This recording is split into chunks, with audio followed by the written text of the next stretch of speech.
Hive. This is your friendly neighborhood GoblinKing with 665.66 UHM ChemRat Radio. Coming to you tonight from Mama Kaz's Noodle House. Her new Liz Gizzard egg ramen is out of this hive. Under Hive. I don't know. I haven't tried it yet. Well, your bowl's coming up. You got a strong stomach? No. You got a strong anus? That's the proper question. Comes out just as hot as it goes in. That's the way you like it. You see how fast Liz Gizzards fly? I didn't even About how fast it flies out your ass and you got a smooth out weak stomach. Rolling right off my co-host's filthy jokes, a scum pipe rupture on sublevel 98 has flooded the Oran smelt plants and refineries, with the toxic gas proving to be extra explosive this time. So plan your after shift routes accordingly. Sounds like my after dinner route. As mentioned, I am joined today by my explosive co-host Beast. Hey, everyone. My main man, Marky. What it is, bitches. And Kevin, back from his undercover assignment with the Imperial Navy. How'd that go? That was pretty terrible. They tried to press gang me. I didn't want to go push fuel into a reactor, so I dove down a sewage shaft, held my breath for what should have been, not long enough. Was there any probing? No, I got out of there before that happened. You know, I was wondering what that smell we was. sent him on an undercover assignment to get press ganged, and he ran away from being press ganged. You know, It is a terrible I think you have experience. fulfilled the entire point of this segment. Press ganged. I don't know what that means. That sounds like butt stuff. No. Well, sometimes. So press gang Depends on who is you're when, asking.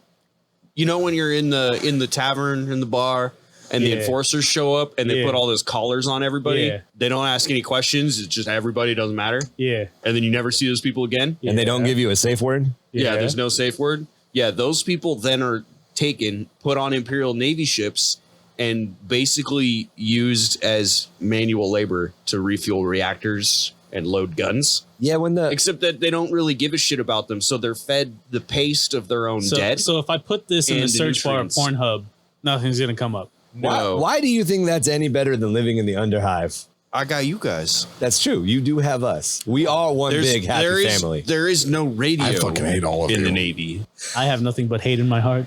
I thought you loved us. That's on the next I episode. had my heart twice replaced. I had my heart twice replaced already. So we started this podcast out of the love for the hobby. There we go. We're bringing up love again already. We started the What are we, podcast salamanders? out of the love for the hobby of Warhammer 40k and a shared passion into the lore and storytelling opportunities that the setting offers. As we get deeper into these subjects, one of our main goals has always been to explore how to write lore and stories in the 40k universe and how to pass on our opportunities and our learning experiences to our growing community. As a group that has some background in creative writing and storytelling, we wanted to take a look at what lore and storytelling are, how they work together before we actually go through the process of applying it to Warhammer 40k or to writing lore for your army. And we have a treat coming up for you as we work through some of this stuff with Mark on his orcs. Sounds like homework. I don't want to do it. I'm excited. I like storytelling. Yeah. Well, especially like with this, the blending of your own stuff and official lore is always a good thing. Do I have to read? No, I'm in. because YouTube will You just have to explain come all up- of the important stuff that you need to you. Or the podcast will continue to explore Yes. the lore that you need to continue. Yes. Oh yeah.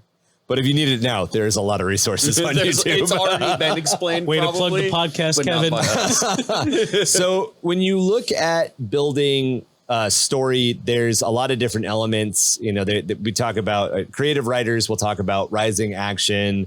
We'll talk about the beginning, the call to action, the rising action, the climax, the descending action, and the resolution. These are all kind of elements that go into, like see, spot, run, spot, ran, spot, ran. At its basic levels, a story can be as simple as the hero's tale, which is very well known, or as complex as a multi-series book run, the type of stuff that the Black Library publishes. Lore comes up a lot in relation to storytelling because lore can be used to establish your background rules for a given setting.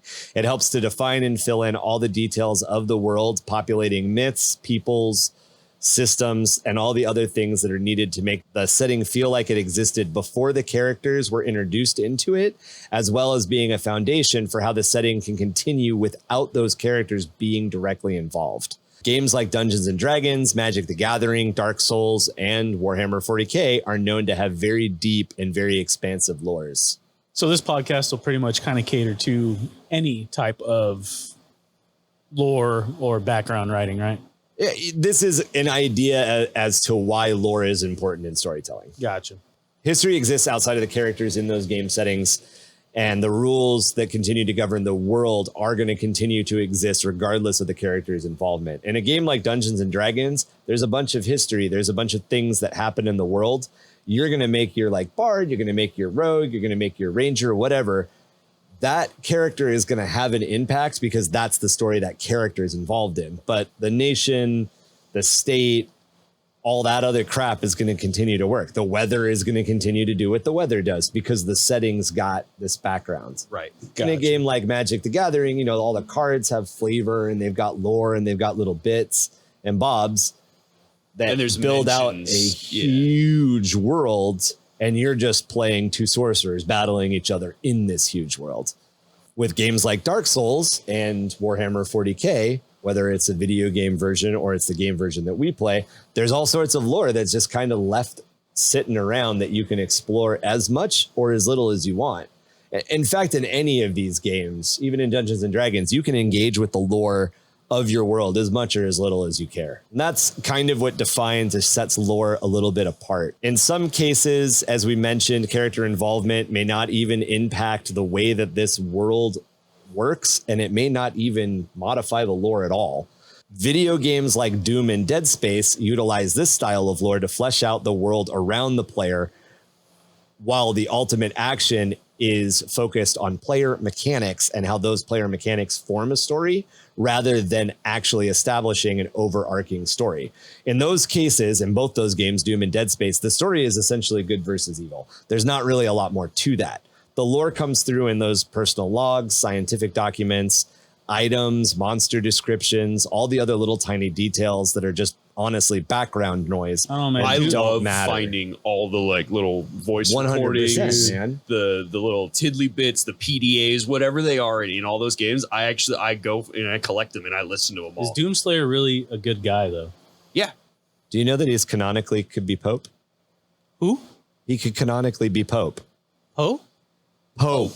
The Pope. Like the Pope. big pointy white hat. Is this Mark learned something new hour? Doomslayer is the Demon Slayer. Doomslayer. Sorry, not Demon Slayer. Could be canonically the Pope. He's the Pope. He could canonically be Pope. You're using a word that he doesn't understand. Pope or canonically? Canonically. He understands the first part, canons, because canons go DACA. Yes. Okay, so he's like from he's DACA Pope. From the Doom canon, Daka Pope. Doom guy is seen as Catholic. He is seen as vanquishing demons in the Catholic might, like an I just exorcist thought he was would. a fucking badass that just killed demons. And he's celibate. So he How do you meets all of the, because in canon, he is celibate. I thought he had a lady, or was that Dark Souls where he had a lady? That might have been in it? Doom Guy, not Doom Slayer. Oh, right, yeah, because Doom Guy and Doom Slayer are different. I always mix that part up. I only think of Duke Nukem. Anyway, yeah, I'm Duke gonna kick Nukem ass was and not shoot both celibate. He is not celibate, But- nor would he ever want to be. But as Kevin was mentioning, a lot of times all of that stuff just instills a belief in us as gamers that this is a functioning world that we're moving through. You know, I think probably in my head, the way that you're explaining it, what we're trying to express about lore, imagine theater. Like you're going to the theater to watch a play. Well, the actors and actresses, or I guess the thespians, as you would, they're the storytelling. The area upon which that they perform, their stage with their backgrounds that they build and things like that, that would be the lore. And then they act out the story in the lore. Yeah, Yeah, that's a good way to put visual cues, definitely. play a big part of lore. The setting. Well, that's what I mean. You know, there's a door here. You know, the theater. Yeah. The theater itself, as you're sitting there watching them, where they're performing, you're looking at the thespians as they're performing, telling the story. Yeah. But everything around them, that they build, you know, in each one of these scenes, that could be considered the lore, because that's what gives you a place. That's what gives you a time. It gives you context. It gives you a setting. It gives a way for them to interact with things other than just each other. Exactly. Because having two people on a stage interacting is all well. You can tell a story, but when you give them that lore, context, that theater that they've built, that stage that they've built, that then gives you even more detail and more context into the story and believability.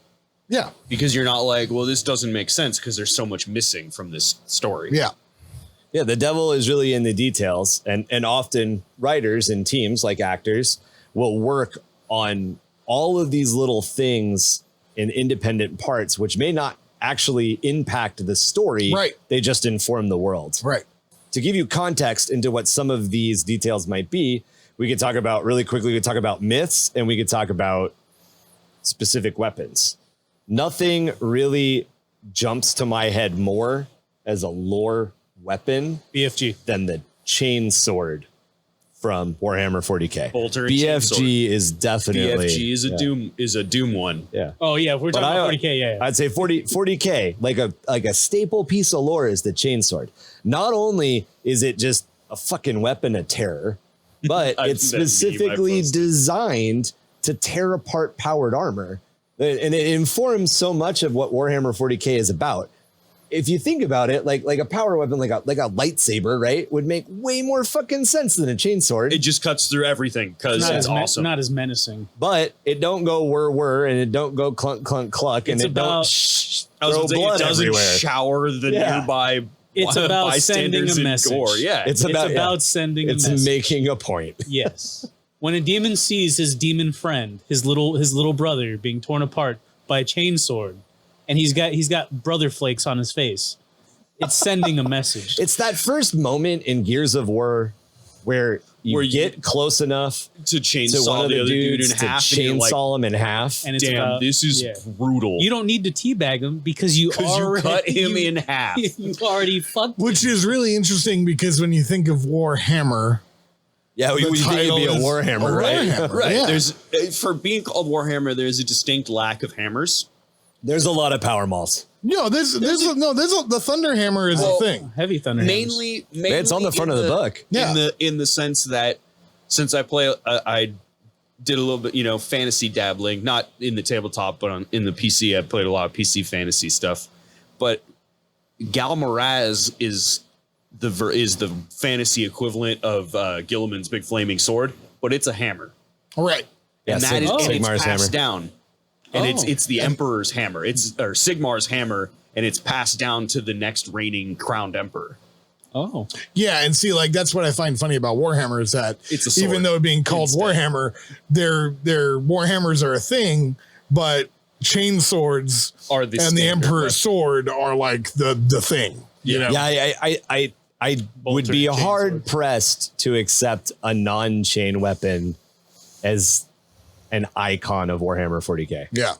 Oh, it's definitely bolter and chainsword, like just the combination of the two of them. And the other big kind of lore staple that I think kind of goes along with Warhammer 40k is the Imperial Creed.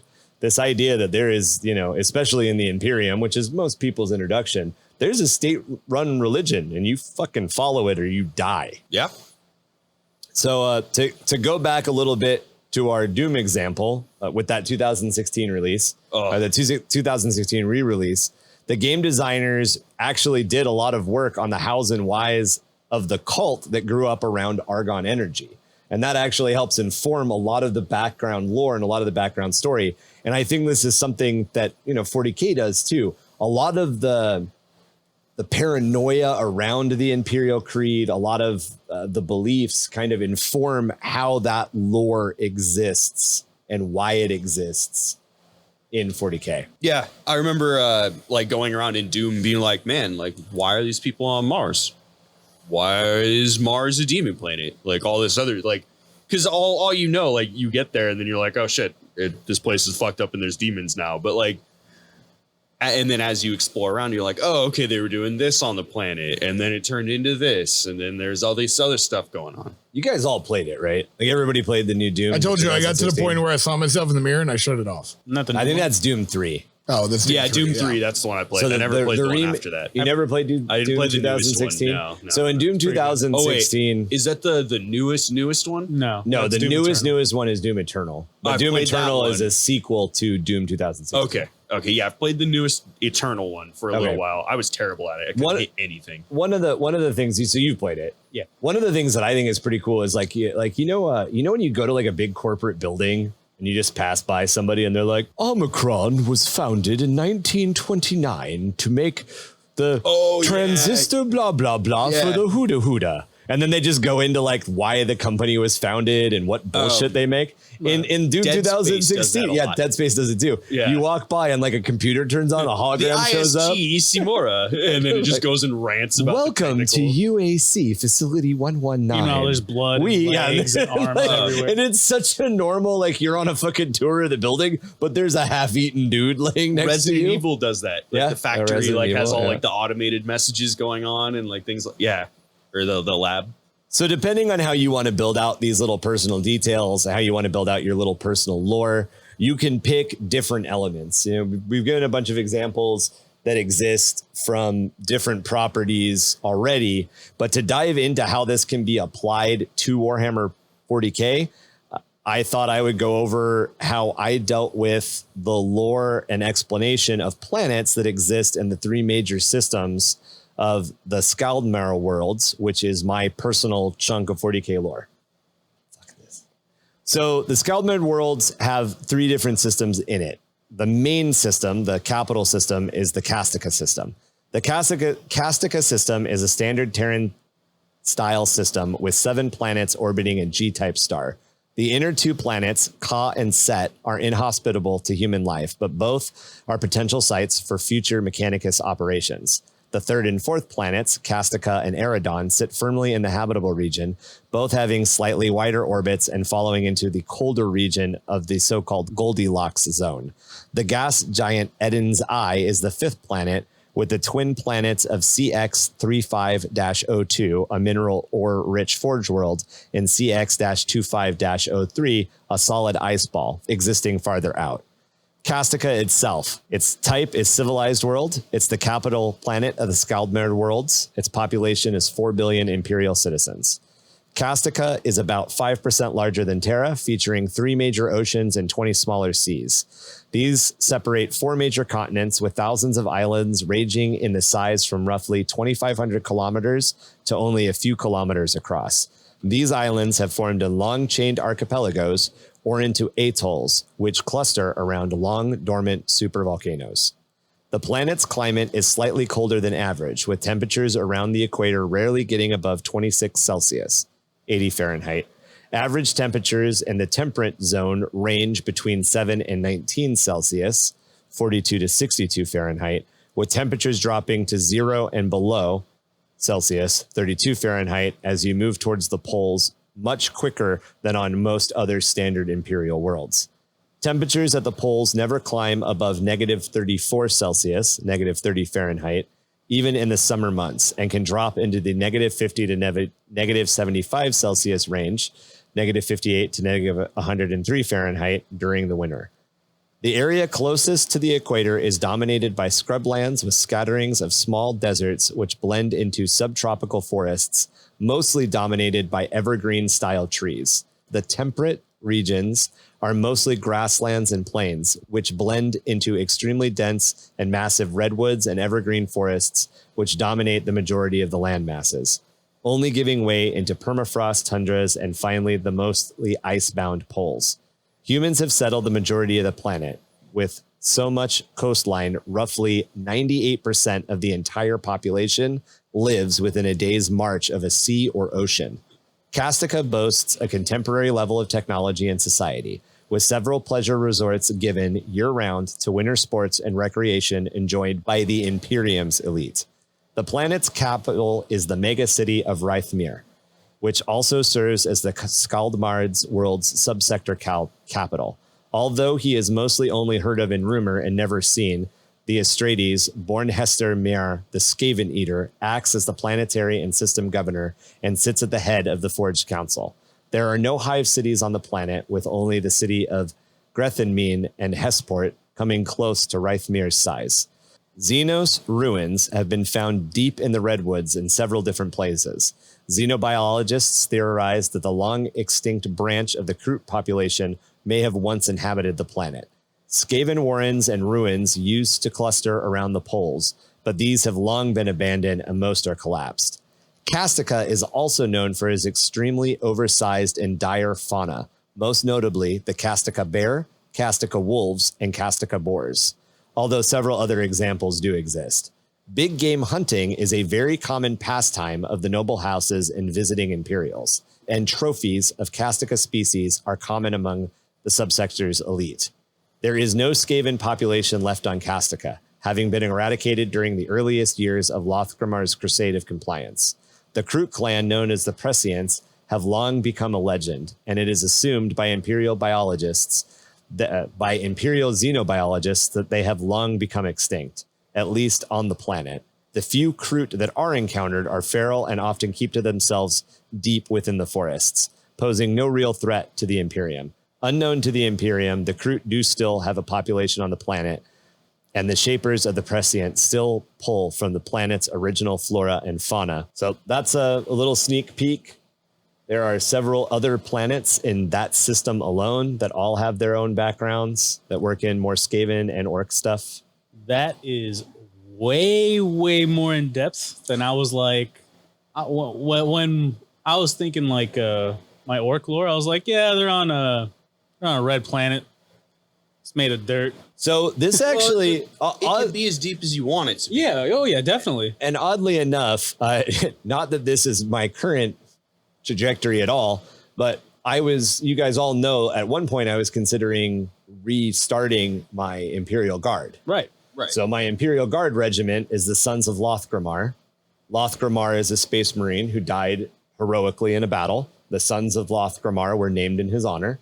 And I wanted to work in the idea that this entire regiment lived by the rules that are a lot more Viking. And I specifically went with the Viking from as portrayed in the show Vikings. Right. So not actual Viking history. Yeah, not Viking. But So not farming. yeah. But fishing. the Viking that we see in like popular culture. Okay, So that's the why raider. that's why The Huskar. Castica, that's why Castica is a very cold planet. That's why it's a lot of islands. It's a lot of, there's not a lot of landmass. That's why all of the names have all of these like Kind of clues Viking towards nods Viking yeah. nods. The War Criers, which is my Space Marine chapter that Lothgrimar was the chapter commander of, also kind of have some Viking themes to them. So I kind of worked all of this. This all came out of like, how do I explain this? How do I explain that? Or like I came up with a cool one-liner. Like I wanted my tech priest to have a name that heralded back to some of the battles of compliance, which is why he's Bornhester Mjær, the Skaven Eater. Mm-hmm. So when they did the battles of compliance, they fought a race known as the Skaven. I also had to work Skaven into 40k because me.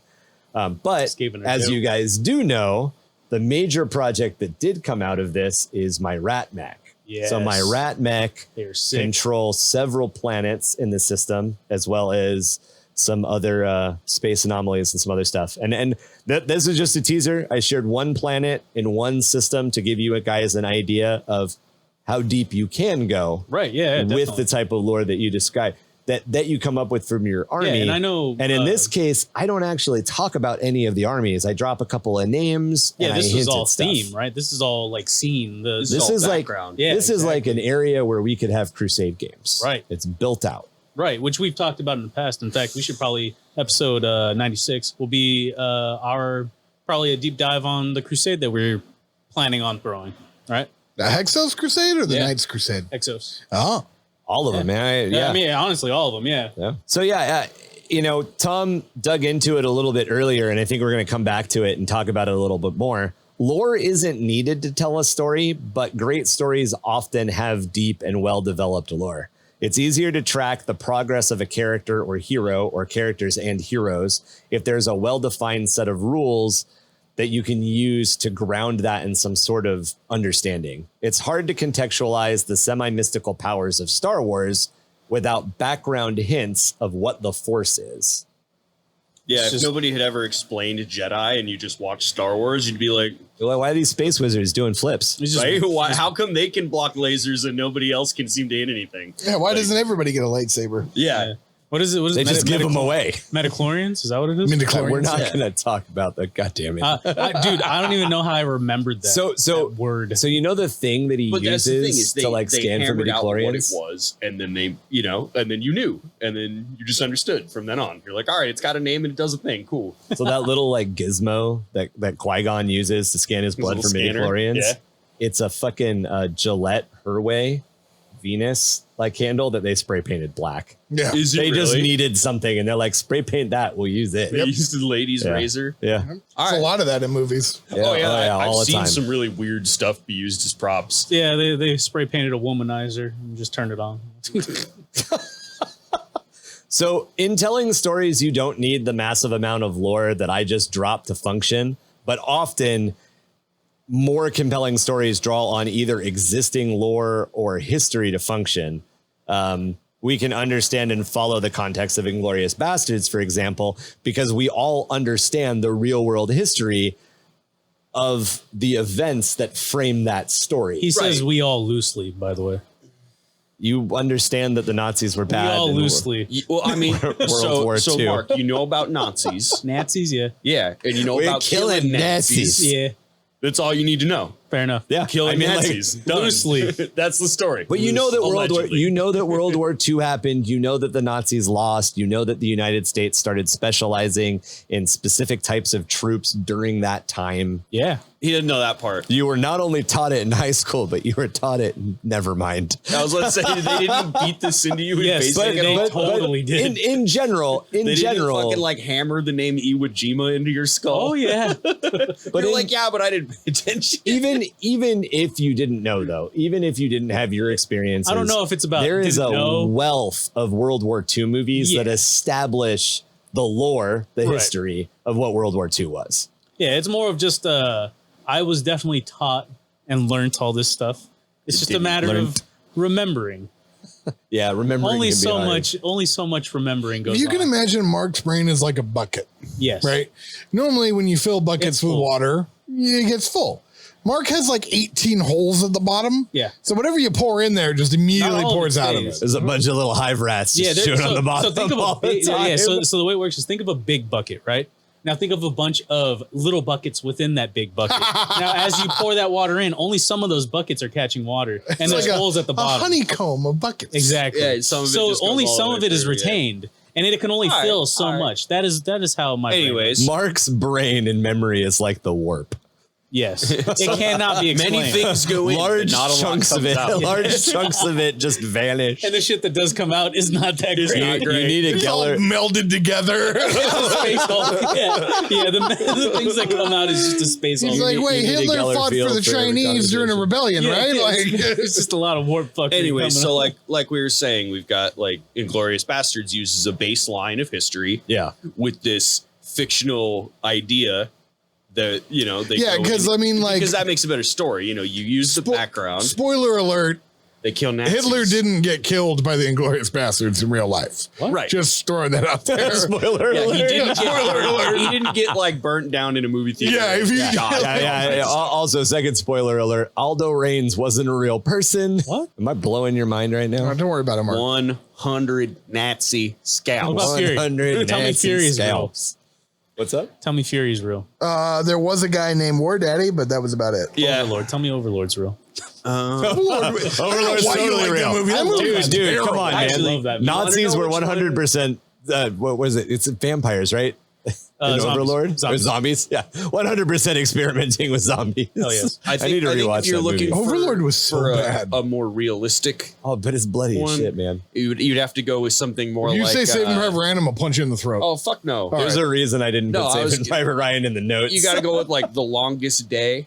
Mm-hmm. or A Bridge Too Far. Bridge Too Far. Yep, that's the one. Like Yep. those are the ones that are based off of real events and try not to and portray realistic. Like, Hollywood it up. They Hollywooded up a little bit, but it's based off a real battle also. So they didn't even make up the fight. Like the fight went a certain way, so they have the landmarks and all that. But that's not necessarily telling the story in a loric universe that we all understand. Right. However, Saving Private Ryan is. Saving Private Ryan is a fictional story that exists within a lore that we all understand. Right. We all understand that World War II happened. We all understand that in general, soldiers band together into companies of brothers. And we all understand the idea that moms want their sons back because that's what moms want. Right. So you can follow the progression of Saving Private Ryan based on all of those facts, regardless of whether or not the facts of the story are true. Right.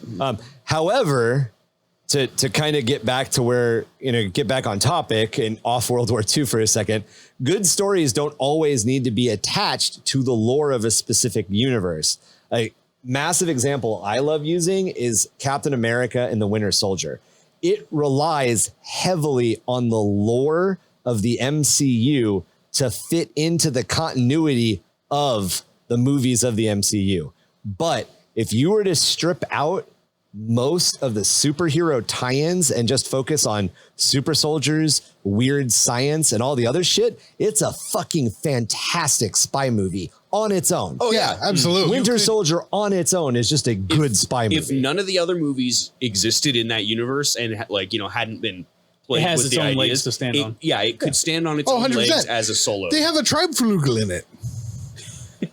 Kevin knows what that is. No, I don't. You know what the tribe flugel It's is? just a really funny word. I know. You don't know what the tribe flugel is? No, I don't remember. The tribe flugel, it's the plane that Red Skull like flies out of when he's leaving the abandoned, like when Captain America goes and he like burns down the factory. I think that's been a long that's time Captain since- America, not Winter that's Soldier. The first one. Oh, that's Captain America. That's right. Yeah. Well, Captain America is again same thing. Yeah, Like, you could take it. Tom's example. You could take the Captain America movies, really, and if you strip out the Marvel part, it's just a story about super soldiers. yeah, it's fantastic.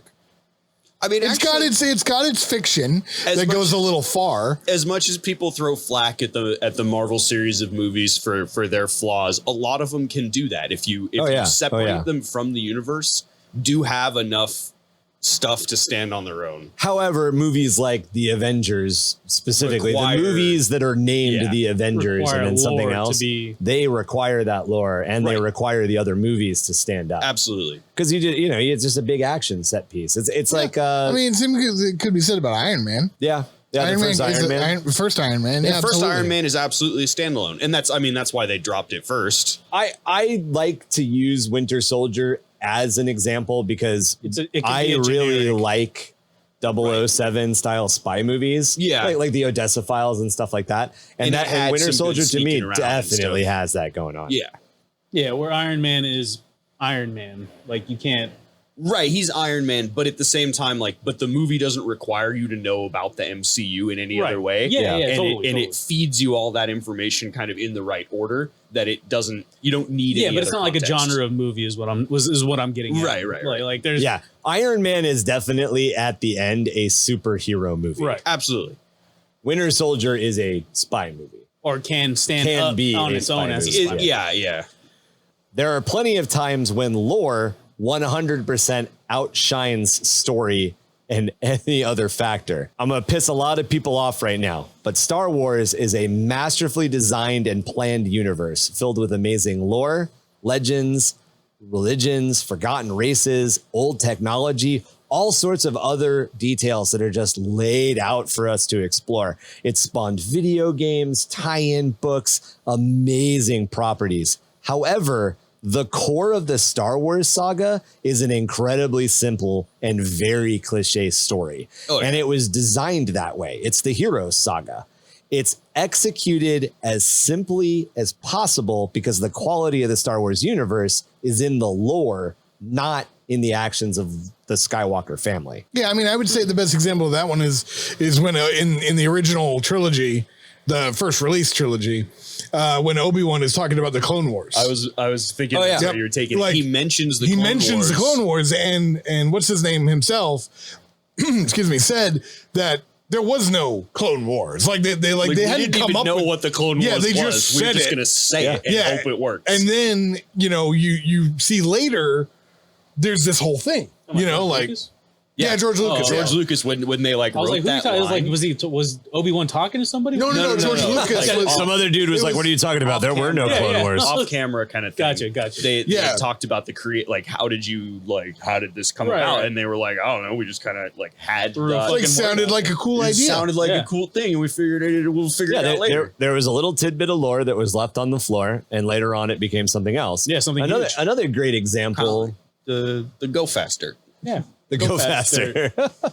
another little tidbit that is interesting to me, and based on my gaming style and the properties that I've enjoyed from the Star Wars universe, is X-Wings and TIE Fighters. Yep. Fucking badass. There's an entire game series that grew out of the fact that X-Wings dogfighting TIE Fighters is a thing. And dogfighting in modern and postmodern aircraft does not make sense. Right. Doesn't even make sense in space at all. It makes less sense in space.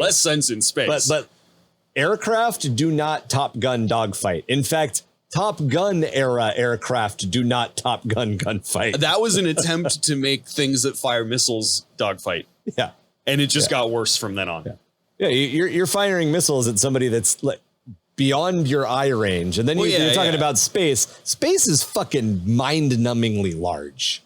Yeah, there's no ground. The ranges at which space combat would be taking place are like astronomical. Oh, and stuff doesn't stop. Yeah. If you shoot it, it keeps going until it hits Sir Isaac Newton is a deadly son of a bitch. That's why I like Battlestar Galactica physics when it comes to flight. Yeah, man. Absolutely. Or the Expanse. Or the Expanse. The Expanse got it from Battlestar Galactica. Well, the Expanse has other things in it. They design their ships as a skyscraper so that under acceleration, they create gravity. And they can Whereas Battlestar, they just have grav plating or whatever. Yeah, they literally don't even talk about artificial gravity. They have artificial gravity. And there's another lore thing that we have just accepted when it comes to a lot of space opera. Most sci-fi, sci-fi magic bullshit. Yeah, there is some graviton that exists that gravitates you to the gravity bits. Yeah.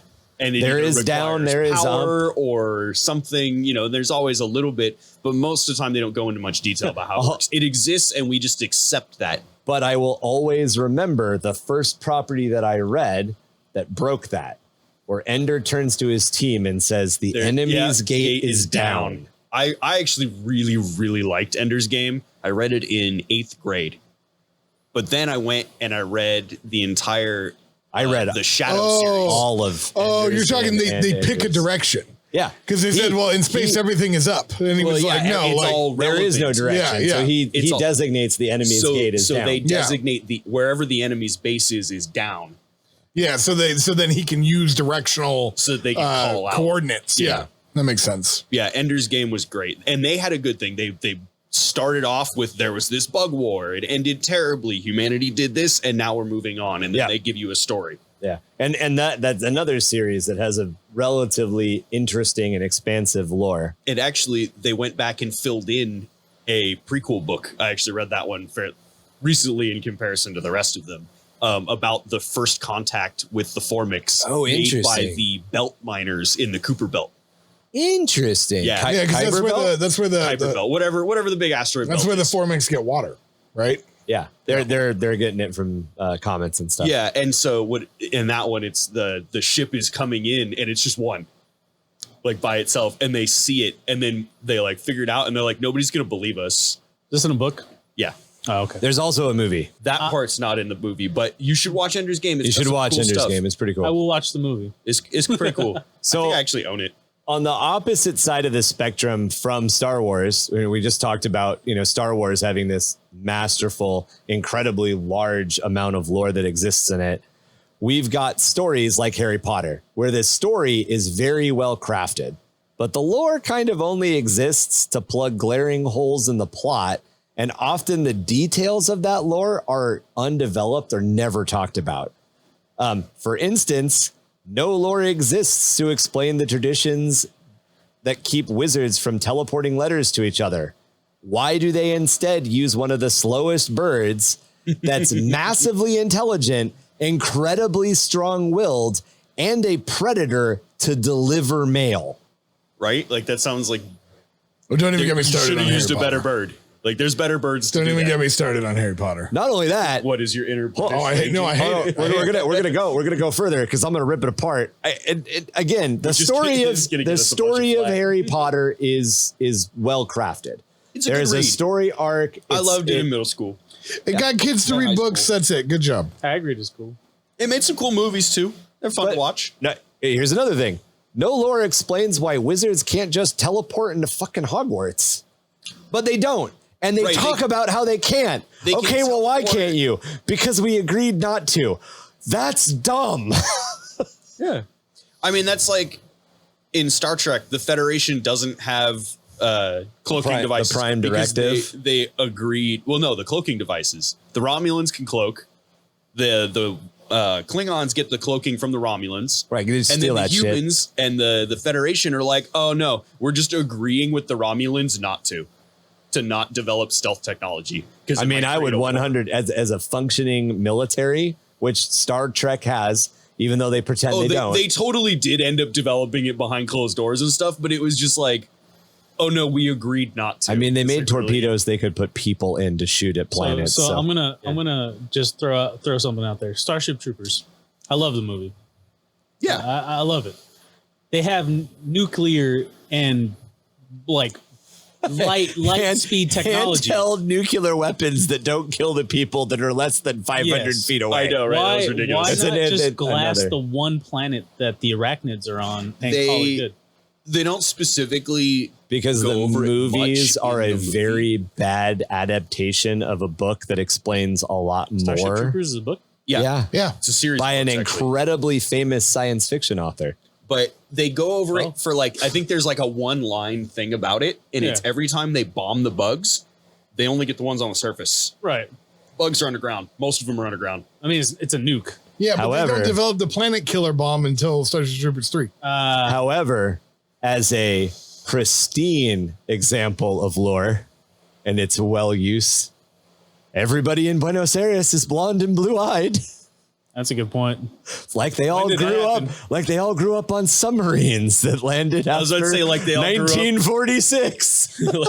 They all grew up speaking German in South America. What? That never happened. Jawohl, mein Freundin. I'm doing my part. I'm doing my part. So yeah, But to continue going Universe, down. I was gonna just touch on it real quick. Yeah. That one they do a good job of world building with that one, where they throw in those news broadcasts, Yeah. to kind of flavor the world that this story is taking place in, Right. to give you an idea of it's not like our world. It is definitely It's a different completely like philosophy. militarized, It's a bug like Yeah. But there is A hostile a planet, series. a bug There planet. is a book and other things written that feed into the lore. Right, that and they're that's why I building. brought it up because I was like, oh, I was curious about this because Yeah. I haven't really looked past the movies because I love movies. I'm a movie guy. I'm not a book guy. The movies and the If books you don't know, do alright. not follow the same story. Gotcha. The So characters Johnny have the Rico same- is not like no, it's still Johnny Rico. Oh. But he's a completely different person. really. And in the books, they have power armor. Yeah, there's also no the weird Marauder love suits thing. are like a normal thing. Oh, Yeah, that's what they are. well, So and they then, have jump packs. They've Yeah. got And rocket that- launchers on their shoulders. Right, It's right. ridiculous. and yeah. that armor, to get back to like Hollywood doing weird things, that armor is the aliens' armor repainted. The armor they wear in Starship in the Troopers. movie, Yeah. not the Marauder armor. Yeah, the yeah. normal trooper armor. The normal is trooper Colonial armor is Marines the armor Colonial from Marine Aliens. Army repainted, and then the Colonial armor repainted, or the Starship Troopers repainted, is used in the television series Firefly by Yes. the Alliance Yeah, military. as the I Alliance did. military. And it was also the first mod for Halo. Starship Troopers, or Yep. oh, Halo, the regular guys. yeah, they in wear Halo, the same armor. they're wearing Starship Trooper armor. Yeah, their armor is very much based off that same design. And again, like this goes back to that. Almost exactly. This goes back to that space opera idea. Is there are things lorically we just accept as existing in science fiction. Faster we also than do light it. travel, faster than light laser communications, like all kind of AI. We like also crazy holograms, all kinds of things. We also just accept a lot of stuff in action movies, especially the way that guns and explosions function. you mean red based on barrels the always fact- explode? Not necessarily, based on the fact that Hollywood has spent 40 years training us as to how they work. Yeah. My favorite comment on like movie on that was Last Action Hero. Oh, I love that movie. Arnold Schwarzenegger like trying to do something, and he's like, "Why didn't that explode?" It's like because it's not the movie. Like it doesn't just blow up. Like I really like Hot Fuzz too. Hot Fuzz. Hot yeah. Fuzz. Have you ever jumped through the air while firing? You ever two fire? You ever guns? fire two guns whilst jumping through the air? No. Is it true that if you hit a man's head in the right at a spot, that it will specific- blow up? It blows up like a watermelon. Fun fact, it does. It's more like a ketchup packet. The other thing that drives me nuts at probably I'm saying this aside from the podcast. The other thing that drives me nuts is how it's on the podcast. The thing that drives me nuts about guns and They gun rattle wounds all the time. No, in movies, specifically like crime not crime documentaries, but like criminal movies. Oh, it's like CSI. Exit wounds are not the size of entrance wounds. No. If it goes in at the size of a coming out a penny, lot it's bigger. coming out the size of a fucking dinner saucer. Yeah. So like CSI showing up and being like, obviously Jim Jones, that we can 100% tell is Jim Jones because he is always on television, was shot in the head, and we can tell it's Jim Jones because his face is still his face No, would be it's fucking gone. Yeah. So you want to know where There's the a first lot place I learned more forensics In, that goes into that shit. In basic. So in combat training, they have on the range. Not red asphalt. They have I don't even know. Yeah, I could say this. They have a picture of a guy that shot himself in a porta shitter with his M16 through the chin. No. He shot himself in the leg. So you weren't allowed to take Oh your my rifles. God. You weren't allowed to take your rifles into the What porta did you do? shitter. Sit down and take a No, dump and like well, yeah. blew So his calf basically, out yeah. kind of So thing? basically, that's what he did. Yeah. So yeah, whenever you need to go take a piss or shit, you need to take a battle buddy with you. Yeah. Your battle buddy And holds your rifle Yeah. because this guy shot himself in the calf, and the entry wound is small. It's like a pencil, right? Can I say this? My rifle or my gun? Which one is my battle buddy holding? Both. This one's for fighting. This one's for fun. If he's Which a good one's he battle buddy, holding? he's holding both. If he's a real battle buddy, he's holding both. My gene seed brother. What do you think about my Sorry, GC? yeah, continue. I'm sorry. My Yeah, yeah. ass. All right, All right, but yeah. So, anyways, they have a picture of this, and it shows the entry wound on the front of the guy's leg. The exit wound is where his calf should have been. There was nothing there. Yeah, there's no calf anymore. There's no calf anymore. Yeah. So the exit wound is just like ridiculous. And the same thing happens. Where I first learned. Oh yeah. Same thing happens in pick anything that Hollywood is just kind of trained. We have learned to accept that action movies, as you brought up with Last Action Hero, follow a specific set of rules. We just accept it. And that's how action movies are made. And that's one of the reasons that when they go back and reinvent things, like John Wick's a good example. There are fight scenes in John Wick that people don't like because that's actually how they are. Yeah. That's how it would realistic. function. Yeah. Except the silencer scene. Yeah. Well, I don't want to talk they're about it. We're not yeah, going I was to like, thank you. In Yeah. movies are the worst. There's no such thing as a silencer. Suppressor. Sorry. They are suppressors, and you can suppress things extremely well. But No, it will you never can't. Not standing next to you. No, you can. 22s, you can make it to where they just make a click. If the decibels on it are low enough and you put a suppressor on it, The size of the suppressor would be gnarly. yeah, so it's bigger than the trigger. Like one of my teachers was a Navy SEAL. He carried a suppressed MP5. You can't hear that go off.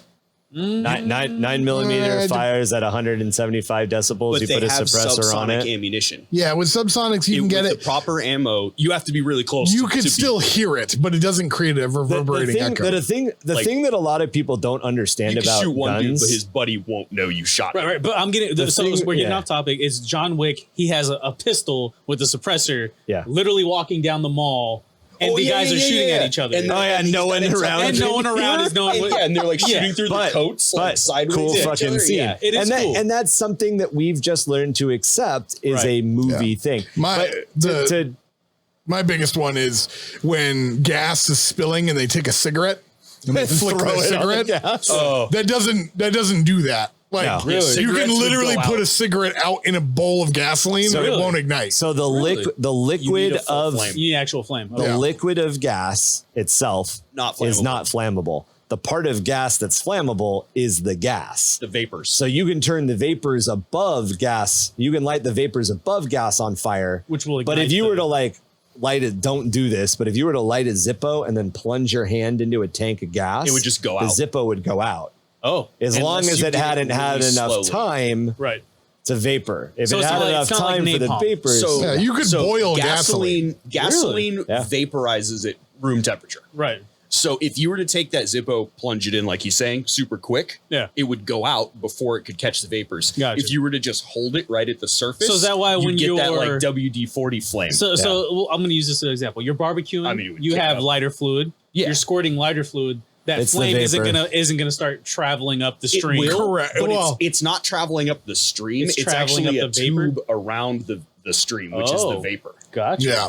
The thing about a cigarette is that a cigarette is not a lit flame. Right. It's an It's ember. not. It's an It's not ember, enough yeah. to, like- So it's not hot enough to ignite a vapor. Got But it looks really cool when like Mila Jovovich yeah. flicks a cigarette Yeah. You get that into the slow-mo. kitchen and blows up the dogs in Resident Evil. Okay, Yeah. Yeah. looks cool. Yeah, it looks cool. That- looks cool. So the thing that always gets me with suppressors in movies, and I don't think a lot of people understand this, a gun. A heavy metal concert, largely accepted as one of the loudest fucking things on the planet, Yeah, pretty loud. is at a decibel range that is under the amount of decibels that a gun firing makes. A suppressor will make it sound like a slightly less loud rock concert. So it's not actually getting rid of the sound. And I don't think a lot of people ever really think about that. You know, 22 subsonic, there's a bunch of stuff you can do it. If you heavily dedicate a firearm, And if you're firing from- ammunition and the Yeah, the real reason that suppressors are created is to stop one Muzzle flare, the yeah. muzzle flare, Yeah, right? so you don't that get you can't be blinded. seen.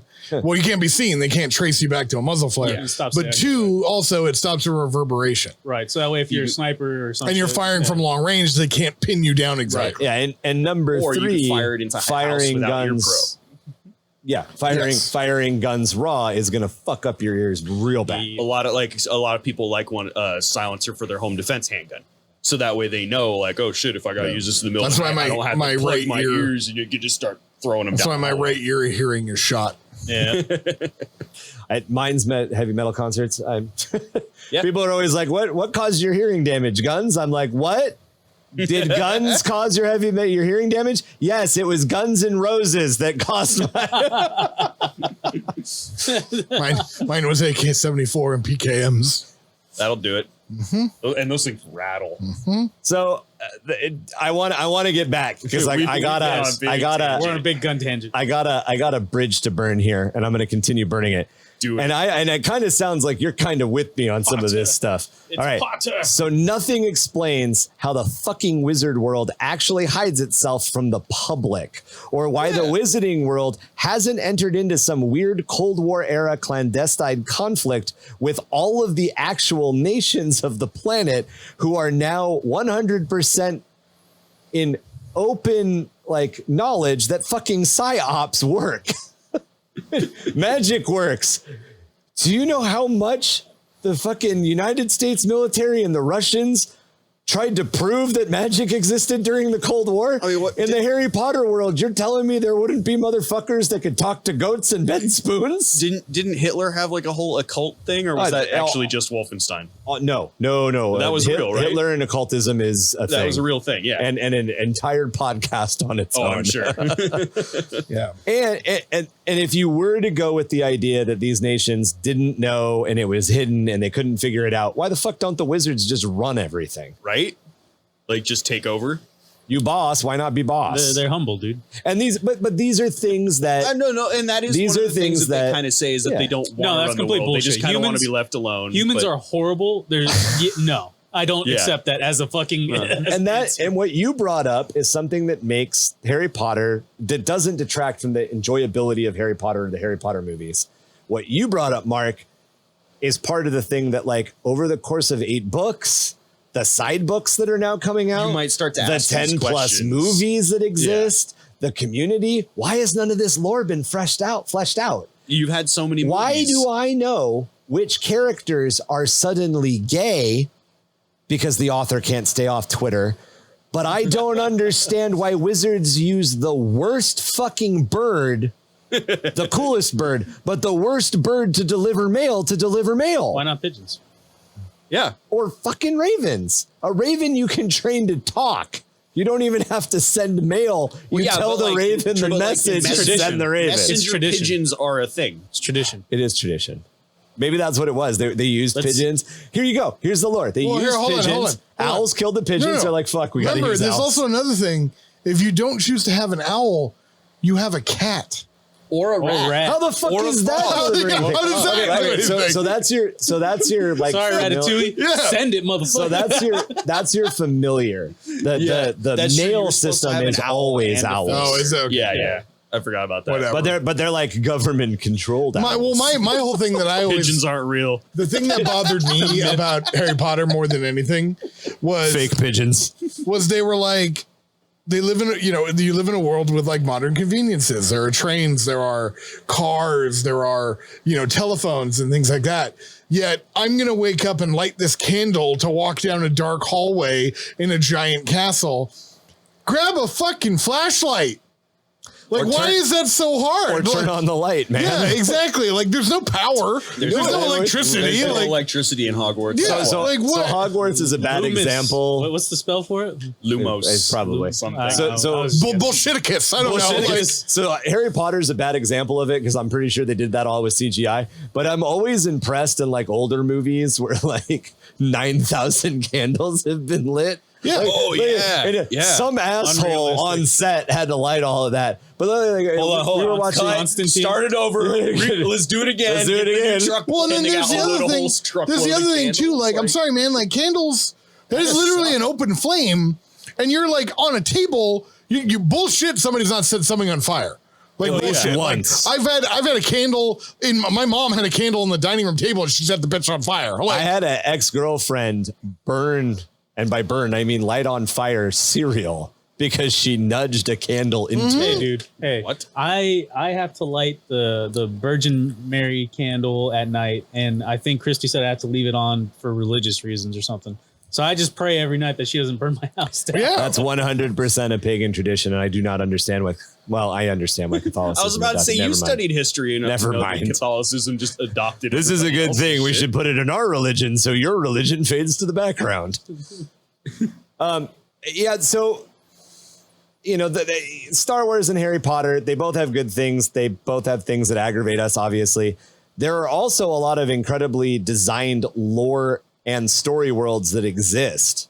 They inspire games, spin-off books, entire movies, or can even create entirely new intellectual properties. Warhammer 40k is actually an example of this because it is movies and other intellectual properties that spawned the ideas that created Warhammer 40k itself. But to give you guys an idea, we've got works like J.R.R. Tolkien with Lord of the Rings and the Hobbit series, Brandon Sanderson's Stormlight Archive, Frank Herbert's Dune, which we've talked about several times, C.S. Corey's The Expanse, and we've already dipped into Starship Troopers and where that came from. Dan Abnett. That's just I know. But No, Dan I know. Abnett just is throwing a his name out writer there. who's writing in this world. I'm talking about. Well, he other wrote a bunch of other properties. stuff too. Yeah, and he has. Yeah. I just threw a name out there because that's an author's name that I knew. These are all The one. intellectual. The one. The one. So these can all be seen as like intellectual properties that have deep wells to mine and more lore that can be unpacked for years. I mean, The Expanse is now a television show. And it's You know. amazing. The Expanse started as a video game concept. It wasn't even Wait, intended. really? Yeah. They were working on an MMO. That would be And the C.S. Corey is coolest two shit. people, by the way. That would be the coolest shit. ever. There's actually I love the Expanse story. The whole It's fucking political. amazing. there's spectrum actually and everything is amazing. a world that was created as like an old time story, like Disney and all that stuff, that is actually used in a lot of different other stories. It's used sort of like as like a placeholder for a storytale setting. Okay. I'm sorry, no, I'm not wording that right. It's like a story structure that's like a setting, like Neverland. Right. Yeah. When you think of Neverland, I have all the rules in my head immediately. Immediately. And they've used it in multiple other things. And also too, like other people have used it for a lot of darker things too.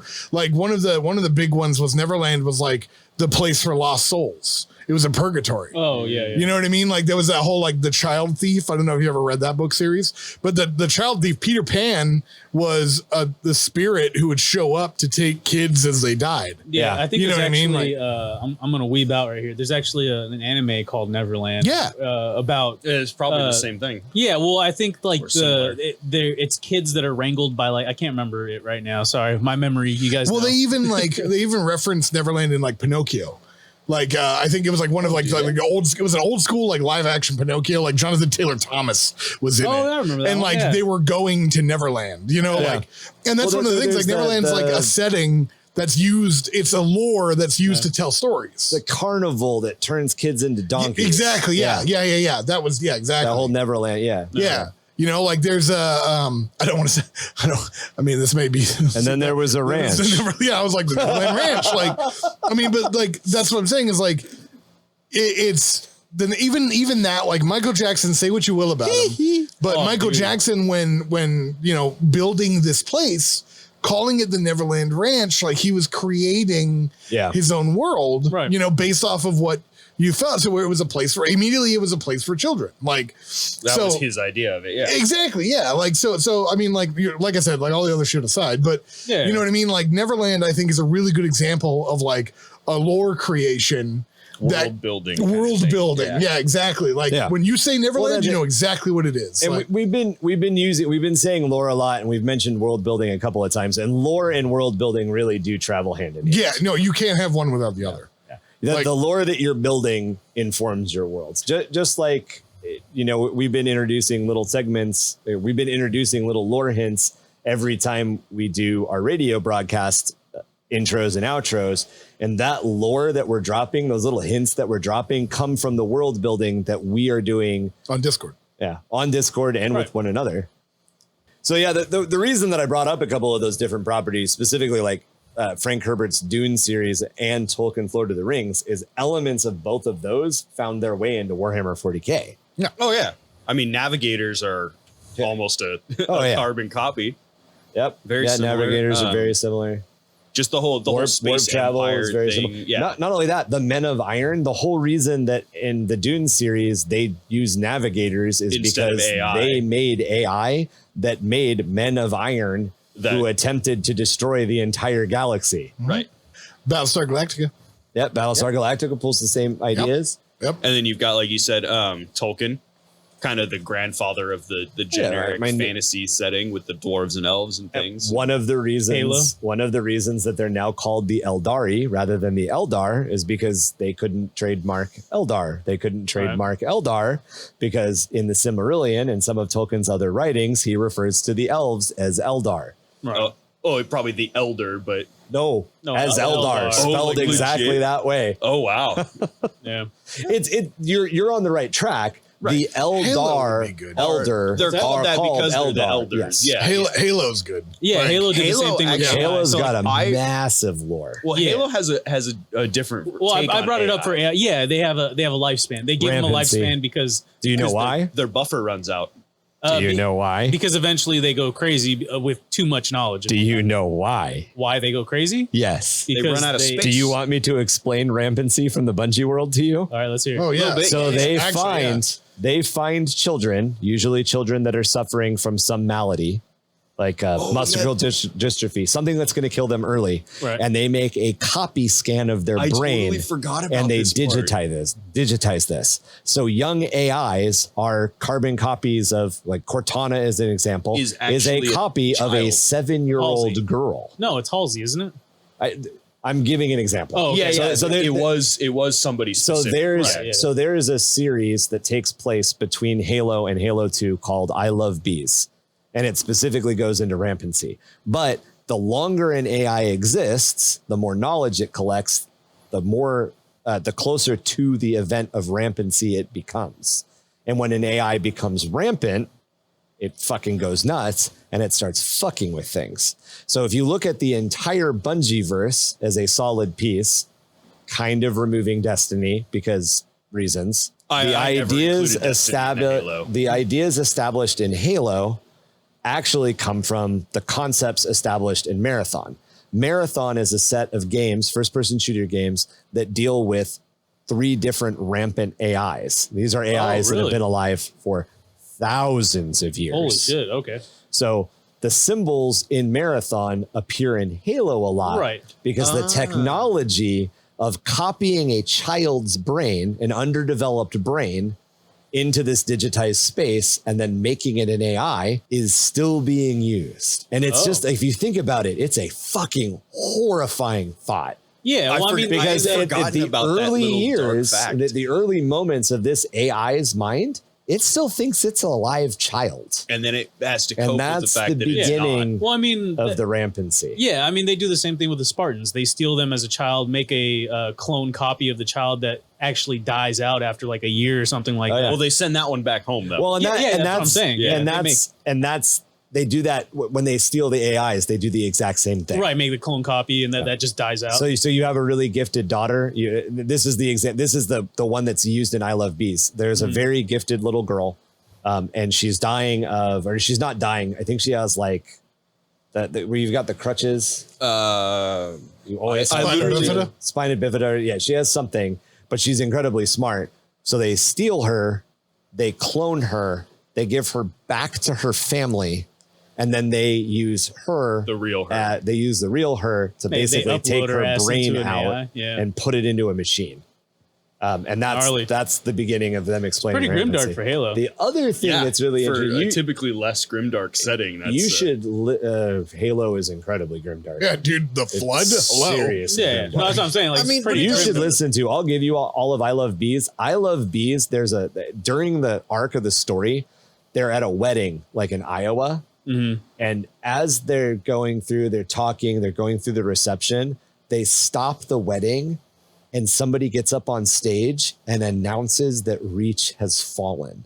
And I shit you not. Dude. Even telling you guys right now, all the hair on my body stands up, and I had a little tiny like catch in my throat. Yeah. Because the way that they deliver, and this is fucking 10 years before Halo Reach came out. Yeah. The way that they dropped the Covenant have taken Reach has fallen. The way that they deliver it had so much punch and impact. Yeah. It reminds me of fucking the planet broke before the guard did. Yeah. Another just line that like fucking every part of me is like, oh my God. Especially that concept. Yeah. And not to like say, like, not to speak negatively on new players, but like the fall of Cadia to a veteran player. Oh my God. It shook me to my core.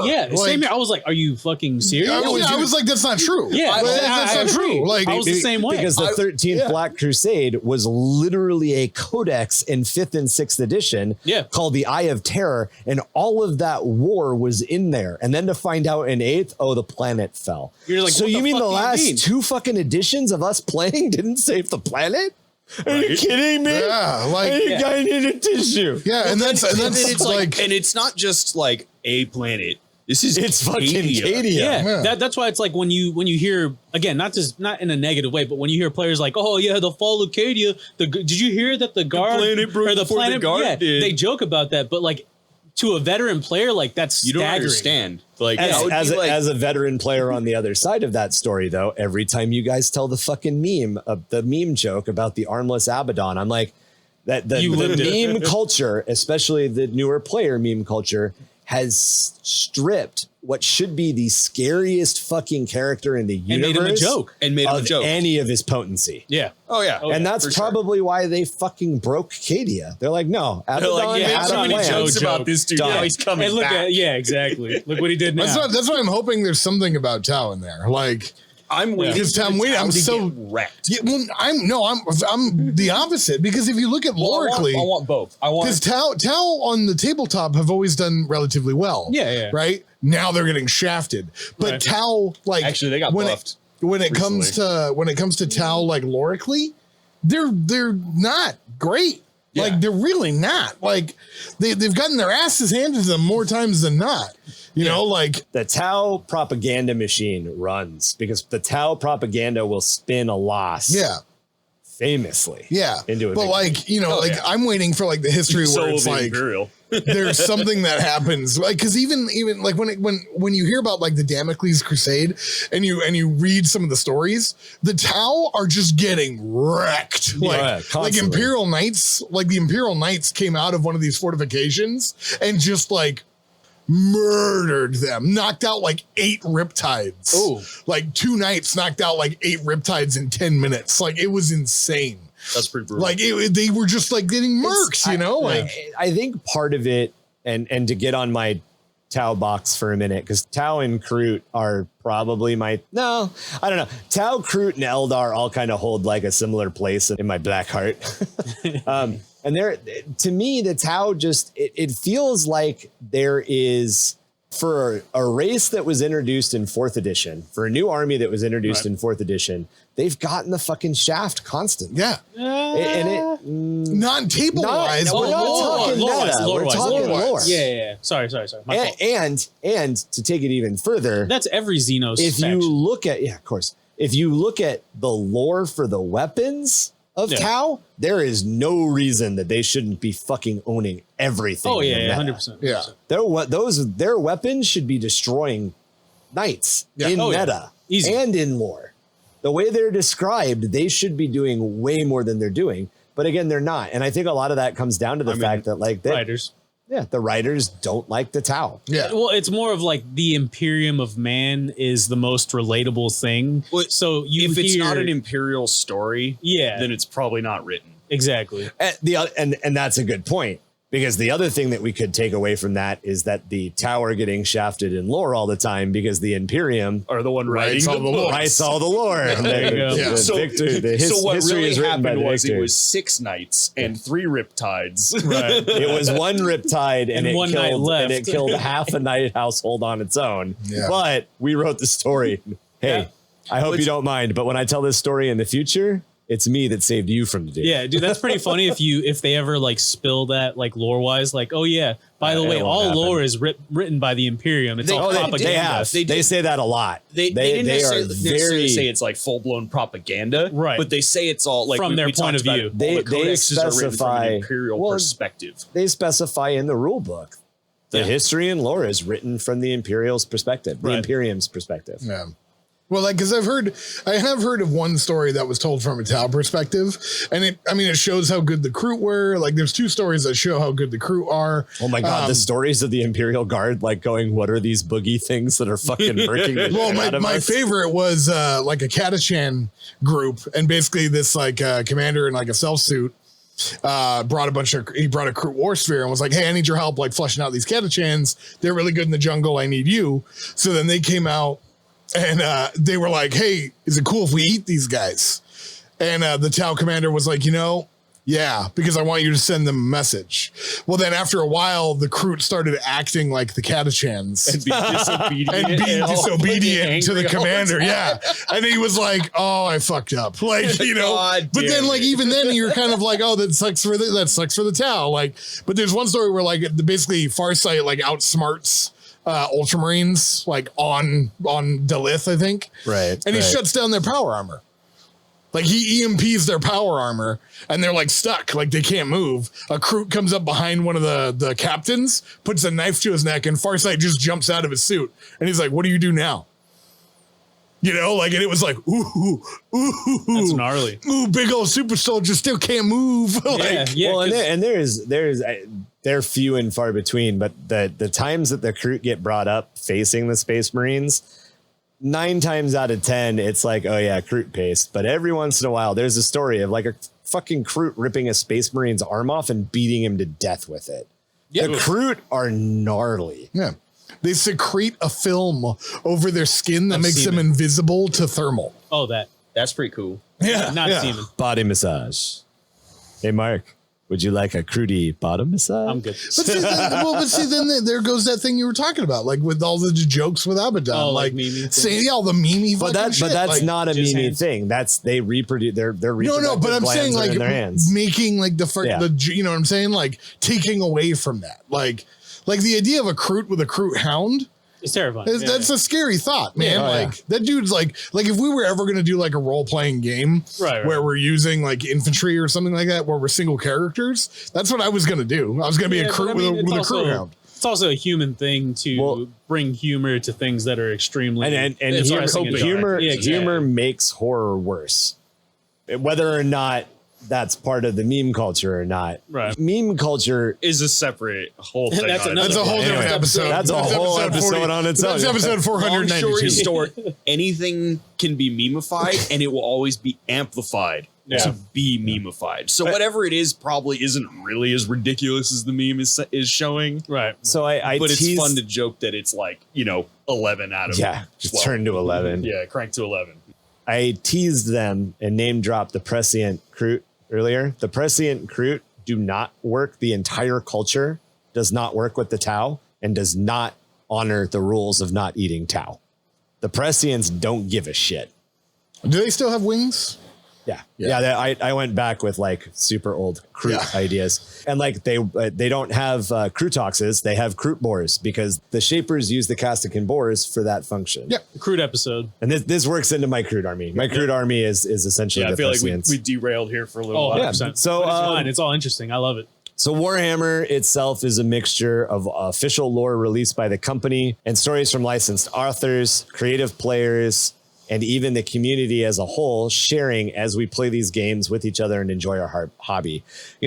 There's Warhammer lore that's come out of pictures alone. That's my favorite thing. Like that is honestly, that is one of the big things that got me into 40K was the fact that like, not only do you get to like read about it, but you yourself get to take part in the creation of it. Like our stories that we come up with in this world of a universe of 40K is we pass that on to other players. We pass that on to you guys listening. Like that's the biggest thing about that is that it is storytelling to the extreme. There's nothing really that I can think of that really compares to the magnitude of it. I think Star Wars gets there because, again, it's a massive universe. Like, we're talking about an entire galaxy, which is just, it's hard to think But remember about. what I've said before, Star Wars is like a universe in 40K. Right. When the 40K is made up of thousands of universes, well, and that's why I said I think the only thing that approaches it is Star Wars. Yeah. Because I mean, like, that's the whole thing. Like, we talked about that once before. The story of Star Wars is literally like a story that we make up in Warhammer. The actual, like that's the how actual, huge and vast it really is. Yeah, Like, just like you were implementing Disney into the universe. yeah. and oddly enough, because the Warhammer 40K Imperium of Man is a galaxy-spanning organization, and the Galactic Empire is a galaxy-spanning organization, and they're both copies of the Milky Way galaxy, you get this weird. You can get kinda, like, the only superimpose them. comparison, but as you're talking about with everything published pretty much revolves around one family In Star Wars. in Star Wars. Yeah. This is why, as we talk about this stuff, we talked about it here. I'm sure we'll talk about it in the future. You can pull ideas from any story or any intellectual property that we've talked about in this episode, or anything that you like to be that small kernel that you build out and start using the lore that exists around that idea to flesh out what's going on. Because 40K has 30 years of written history. No, and 30 years of unwritten history. Right. We plan to keep building on these ideas, exploring official lore to give you a good foundation, showcasing our own lore, and working through some of the tricks into how to write lore. In our next episode, we're going to work with Mark specifically around how we might help him expand his Orky lore. Yep. But we would love to read your lore or just answer any questions that you have about the game and the game's lore in general. You can reach out to us through underthehiveofmadness@gmail.com or jimdarkgaming@gmail.com. If lore and world building is your thing, or you just want to know more about it, you can get an intro through our Discord's Hive project. Discord is probably the very best way to get a hold of us. We are on there pretty much 24/7, speaking with our members and, basically playing video games together. We cooperate on storytelling together. And it's not just 40K. We talk about Magic. We talk about D&D. It's a growing gaming community. Yeah. It's not just 40K. So if you're into any of that kind of stuff and you're listening to us, feel free to, drop on by. I even made a remote control section. Yeah. So if you're into RC stuff. But we have been brainstorming all the details that make up the Innsmouth Hive, including the Hive gangs, noble houses, and sports, and even the sponsors and advertisers that might reach out to new clients through those sports. Like what we're doing and want to support us, you can find us on Patreon at www.patreon.com/underthehiveofmadness and join our growing Underhive gang of four-armed rats. You can help us decide the next major lore series that we might look at, see video podcasts, or even look into sneak peeks of our upcoming content. We also ask some questions there. You can ask us questions. We dig through our Patreon to kind of get ideas as to where we're going to go next. We would like to thank and welcome our two newest patrons, German Pena and Minion Coffin. Thank you so much to all of our patrons. It really does help us make the show a little bit better each time. If you would like to keep up with us on social media, head over to our Linktree, which is linktree/underthehive, for a collection of links to our various projects. Yeah, and if you're looking to do some commission painting or get some commission painting done, one of our patrons is actually throwing himself out there, so feel free to join our Discord and take a look at Ickbard's commissions. He's willing to do that for you. This has been 665.66 UHM ChemRat Radio, coming to you live from Mama Kaz's Noodle House. We're about to dig into these giant bowls of Liz Gizzard ramen. I don't know about you, Beast, but I'm definitely putting extra hot sauce on mine. I've already had 3 bowls. Well, I feel behind now. I've already emptied 3 bowls out of my 3 ass. bowels. Is there any in my mustache? Hey, it's totally. It is your totally mustache. extra in your mustache. There's an entire gizzard in your mustache. Flavor savor. Man, those eggs, though, I'm telling you. Always remember, if you want to know, is Horus still War Master? You can ask the Four-Armed Emperor. I'm pretty sure he knows and would be happy to share it with you. Until next time, this is ChemRat Radio signing off. Later.